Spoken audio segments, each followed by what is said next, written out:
Ernie po sa ngayon, nasa kaibigan naming si Donna. Ate Donna, nasa neighborhood lang din po. Kasi hindi po namin siya inaalaw mag-isa nga po kasi sobrang sakit naman kasi talaga doon sa hobby. Eh, nabablanko po talaga siya. Hindi nga po talaga siya nag-aalaw ng mga ganitong mga interviews, ganun po. Kasi sabi nga po niya sa akin, ate, ang hihilingin kong tulong sa iyo yun na lang pong, ikaw na lang po yung magpa-interview. Kasi kung ako lang po talaga is mabablock po ako. Pero kung lahat ng information na kailangan, ibibigay ko po, wala pong problema, sabi niya. Pero yung mga interview ganito, hindi talaga ako maaasahan dyan. Tapos, ang kahapon po kasi, ang latest na balitang nakuha po kay Ernie mismo, na nilipat na po yung labi ni Michelle.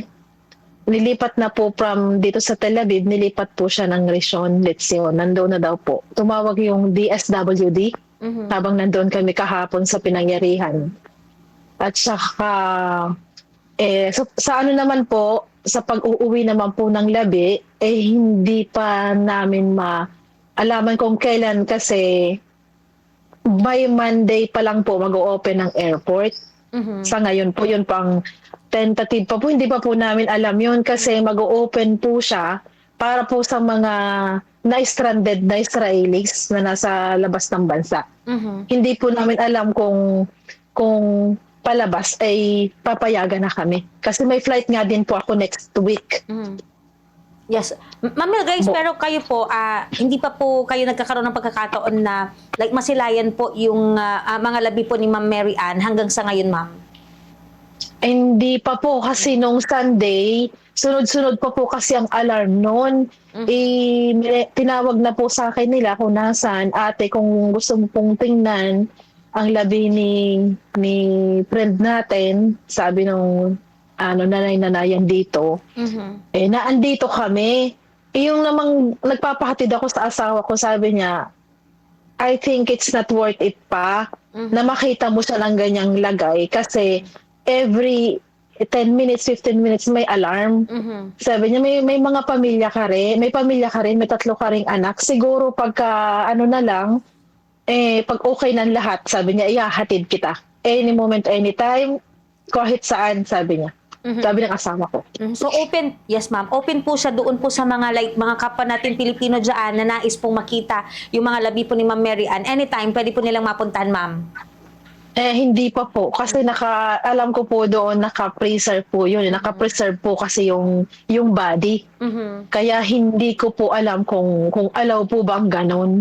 Baka po pagka okay na huwan lahat, baka po ang Philippine Embassy, may sasabihin na baka i-open po sa mga Pilipino.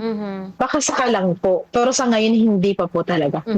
Naka-safe lang po muna siya. Yes, ma'am. Ma'am Mel Grace, any reaction from the Israel government dito sa ginagawa? Kasi dito sa atin, we considered as bayani si Ma'am Mary Ann sa kanyang ginawa, na hindi po iniwan yung kanyang employer. Diyan po sa Israel, meron bang like mga statement sila doon po sa ginawa pong hakbang o yung ginawa pong hindi pag-iwan ni Ma'am Mary Ann sa kanyang employer? Sa pagkakaalam ko po, yun nga po, nire-reach out nila si Ernie, yung husband. Kasi lahat naman po talaga ng benefits makukuha po yun. Kasi casualties po yun si Michelle nga. Tapos, pag ganito po kasi, mabilis din kasi ang action ng Israel niyan pagdating sa ganyan.